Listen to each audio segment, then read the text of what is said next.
Hello, my name is Marcus. I'm the compiler of a collection of therapy quotes entitled Psychoanalytic Self-Awareness Quotes. This is TQ 322 to 326. Therapy quote number 322. When we feel bad, the Gouldings insist, we are either in another place, another time, or somewhere stuck in a fantasy or in a game which can be traced to early decisions made in childhood. Each of us have made necessary early decisions as children in order to survive in the world as we then experienced it. However, while these early decisions served survival purposes at the time they were made, they now remain out of our awareness at an unconscious level and frequently contribute to the problems we are now experiencing. Hence, erroneous decisions made with inadequate information at a primitive level must be brought into awareness. So he's talking about during an insecure attachment style, all those defense mechanisms that the baby uses to survive his childhood.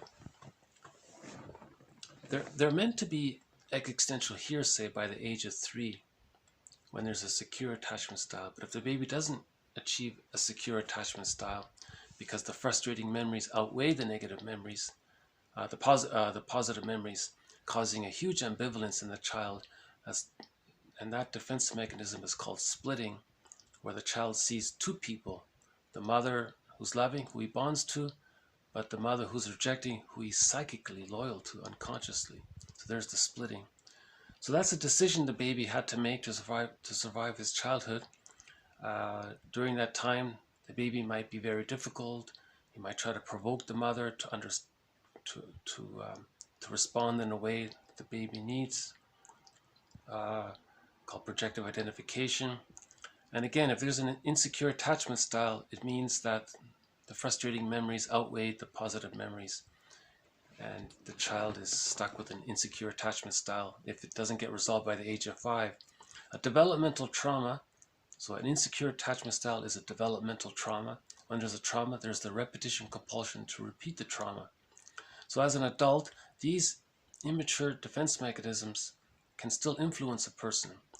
They may still see the world in all X, all Y perspective. That's the splitting, right? So the rejecting mother is then externally, as an adult, the person may become prejudicial. That's representing his ambivalence towards his mother. But he's disassociated and denied the angry feelings he has towards his mother. Now, the image the baby creates of his mother is not realistic. This image is based on the perception the baby had of his mother at that time. So remember, a baby's quite small. The mother, from the baby's perspective, is like a giant. Someone can do the math. How many times bigger is an adult to the baby? So imagine adults nowadays, imagine Godzilla and King Kong arguing in your neighborhood, running around. That might be what the baby's feeling, that kind of perspective. So the baby's perception of the mother is something quite frightening. And some say that this image is infused with the baby's angry feelings, making the image more frightening. So when there's an insecure attachment style, there's a huge ambivalence. The child has disassociated, denied, rejected the negative feelings towards the refusing side of his mother, and bonds to his mother consciously using the positive memories of his mother. But those positive memories can be very limited. But he needs that to form the bond. But the psychic umbilical cord is still attached to the rejecting mother. So you can get some sense of the splitting that takes place. In normal development, by the age of 3, when the positive memories outweigh the negative memories, the child forms a representation of his mother as a whole person, as a regular person. That can be seen in later life in mutuality and respect and empathy and gratitude. All those sort of more mature, the mature side of being human, right? But when there's a developmental trauma, those immature infantile defense mechanisms are still there, which can influence a person later on. So remember, defense mechanisms are there to deal with anxiety. The child feels immense anxiety when the mother is not available. That's the cause of splitting, right? This quote here, it's good. You know, he kind of emphasizes this whole time distinction. He says here, each of us have made necessary early decisions as children in order to survive in the world as we then experienced it. As we then experienced it. At that time, as we then we made decisions. Those decisions helped the child to survive his childhood. So that's why we need to, hence these decisions, these erroneous decisions, now as an adult are erroneous, made at this early level, this primitive level. This author also uses primitive. Most of the time we're saying immature, infantile, but many authors use primitive here to emphasize this early stage, right? Must be brought into awareness. So the adult needs to bring into awareness these early decisions that he made as a child to survive his childhood. That's why we said to know thyself means to know these early decisions that the person made as a child to survive his childhood. The t-shirt said, I survived my childhood. Well, we have to learn what decisions were made in order to survive the childhood, right? That's taking responsibility for our unconscious history. That's the moral revolution Wilson was calling for, right? So that's I think that's a good quote. It's well written. Once more. When we feel bad, the Gouldings insist, we are either in another place, so that's the childhood home, another time, or somewhere stuck in a fantasy or in a game which can be traced to early decisions made in childhood. Each of us have made necessary early decisions as children in order to survive in the world as we then experienced it. So the child experiences a certain world. It's the baby and the mother. That's his world. That's the world that he experienced it, and he made decisions to survive that world as he saw it. It was just him and the mother. Now, it's erroneous. That's not the real world, just him and his mother. Because it's erroneous because the child grows up, he's an adult. The world is not just him and his mother, you see. So that's why the idea is to look at those early decisions that the child made, right? However, while these early decisions served survival purposes at the time they were made, they now remain out of our awareness at an unconscious level and frequently contribute to the problems we are now experiencing. Hence, erroneous decisions made with inadequate information at a primitive level must be brought into awareness. So that's dysfunctional behavior right in a nutshell right there, right? So Bergler's metaphor is that every neurotic carries a record player formed in that he made in childhood, a long playing music record disc, and every time he sees a record player, he plays that record. So that's bringing the past into the present. He's seeing the present based on that past record that he made in childhood, and this record was made using infantile defense mechanisms. So he's bringing these infantile defense mechanisms into the present, which don't apply anymore, because he survived his childhood.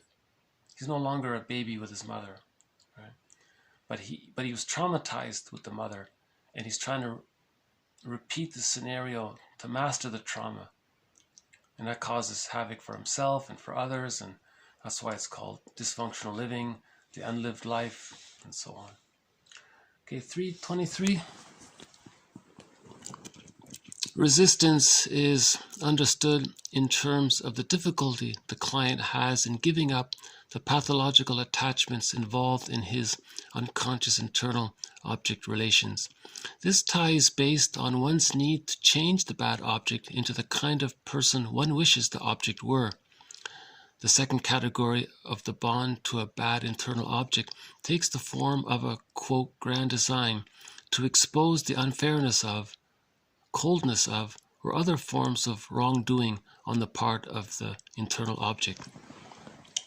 So an insecure attachment style means there's this deep ambivalence, which means And what's causing this and what perpetuates this is the psychic umbilical cord is attached to the rejecting image of the mother. So remember what Fairbairn said, the more unavailable the mother is, the more the rejecting the mother is, the more the baby needs the mother, the stronger the tie. So this unconscious attachment to the mother takes two forms, he's saying. One is he's going to recreate in his adult life the situation similar to the baby-mother relationship and try to get the other person to do it right. So this is called Transference love. That's the title of that play. I love you, you're perfect, now change. So the person meets someone, they think that person resembles their parents somehow, so they love them. It's close enough, they're perfect. Now he wants that person to change. It means he wants that person to not do what his mother did. So that's one form it takes. Another form it takes is that it's reversed. The person identifies with the rejecting mother, projects his wounded self onto the other, does to the other what was done to him to communicate what was done to him. And the grand design is to communicate, is to tell others how unkind or unfair the mother was to the child. Once more. Resistance is understood in terms of the difficulty the client has in giving up the pathological attachments involved in his unconscious internal object relations. This tie is based on one's need to change the bad object into the kind of person one wishes the object were. So that's transference love. The second category of the bond to a bad internal object takes the form of a, quote, grand design to expose the unfairness of, coldness of, or other forms of wrongdoing on the part of the internal parent. See, that second part, he's so angry at the parent that he's trying to tell his mother in his mind how wrong she was. So he projects himself onto some non-threatening substitute other. He plays the role of the mother. He acts like the mother. He's identified with the aggressor. And he's doing to others what was done to him to communicate to the mother in his mind, thus preserving the attachment to the refusing mother in his mind, strengthening that attachment, unfortunately, what was done to him. But it's all a delusion because no one can go back to babyhood time to get the mother to get that message. Either the baby wants the mother to change her ways, or the baby is trying to communicate to the mother what was done to him, right? So resistance is understood in terms of the difficulty the client has in giving up his pathological attachments. So the bond is very strong there between the psychic umbilical cord is very strong to the rejecting mother. And it's painful to lose that bond because every child needs to have a bond. Right? Life force is object seeking. The baby must bond to the mother. No matter how rejecting or difficult she is, the child will bond to the mother, even if he's bonding to a fantasy of her. He can't let go of the reality of her, the pain of her, because he needs the attachment. Life force is attachment seeking. So the way out is to, through awareness, through mourning, and by internalizing a new relationship with the therapist, and so that he can gradually get the key out from under his pillow. So that metaphor that Bly used before, where the person has to get the key out from his mother's pillow, that's the same thing, decathecting the psychic umbilical cord from the rejecting mother. That's getting your key out from under mother's pillow, right? Okay, 324. The positive intention behind a negative transference. A desire for the integration of split parts of the self. So this is basically the the positive intention behind projection. Something we don't know about ourselves, we say it belongs to someone else. The positive intention is so that we can own it and see it in ourselves. So we create this mirror so that we can see what's in ourselves. So we're trying to heal and integrate. Unhappiness is a malady of the personal synthesis. So we're trying to synthesize. So how do we do it? We got to know what's inside of ourselves. So we somehow create the fantasy that someone else has it. That's a technique the mind does to help the person get in touch with what's inside of them. So that's the positive intention behind projection. Yesterday we had the phrase the secret self and the stranger within and the inner child of the past and the storyteller, the dream maker, and to describe the one that walks beside us, who doesn't act like us, but he is us, but we're not aware of it. So this own side of the accumulation of all the aspects of ourselves, including our feeling self that went into the bag that Robert Bly talks about, this bag that we carry with us, this shadow side. So here's another sort of reference to this idea of integrating back into ourselves what we've disowned. TQ 325. The castaway self, affective homelessness. The paradox of being accustomed to living in an external environment of growing comfort and ease, where his relationship with his objects lacks continuity and he runs the risk of losing contact with them. So this feeling self that's in exile, this stranger within. So remember the quote from before? When we're a stranger to ourselves, we're estranged to others. So he phrases this as your emotional feeling self is the castaway self. And that can lead to losing contact with others because you're losing contact with yourself, so you're not contacting with the other because it's frightening to do so. See that kind of splitting precludes mutual relating because you're caught in the trauma of the splitting. And and he says that's the irony of it all. You can live in a mansion and still feel disconnected from yourself and disconnected from others. Okay, one more, 326. Trauma, when protector and perpetrator are one, and when the body's natural healing abilities are inadequate to resolve the injury. So that just refers to why an insecure attachment style takes place. The mother is supposed to be the protector. At the same time, she's hurting you. So that's the double bind the child feels. This double bind of needing the love and not getting it from the same person you expect to get it from, that causes this deep ambivalence, this love and hate towards the mother. And to the point where the body can't handle this trauma, it overwhelms the body's capacities to handle this. That's a part of the trauma. All right. So we'll just do those last three ones once more. The positive intention behind a negative transference, a desire for the integration of split parts of the self. The castaway self, affective homelessness.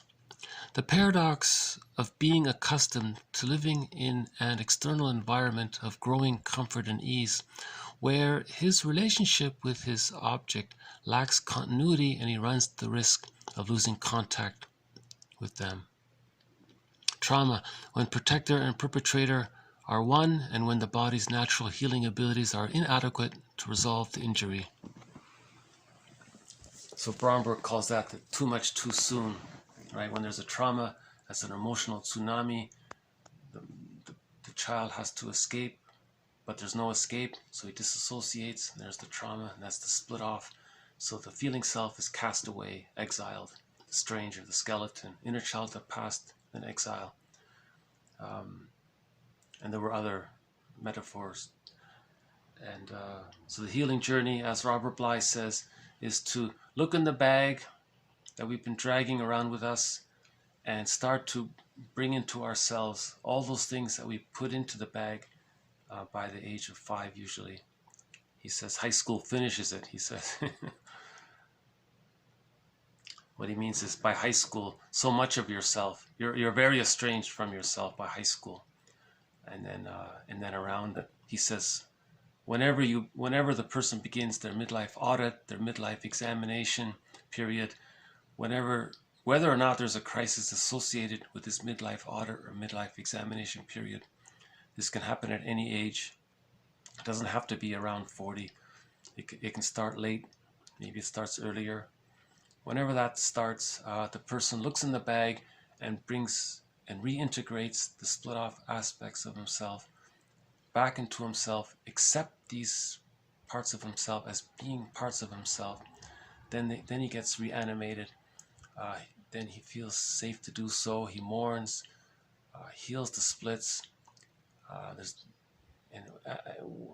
During the process of healing the splits and assimilating the memories, he's going to mourn the loss. Once you mourn the loss, then you have access to the real self. You cut the so-called umbilical cord to the rejecting mother.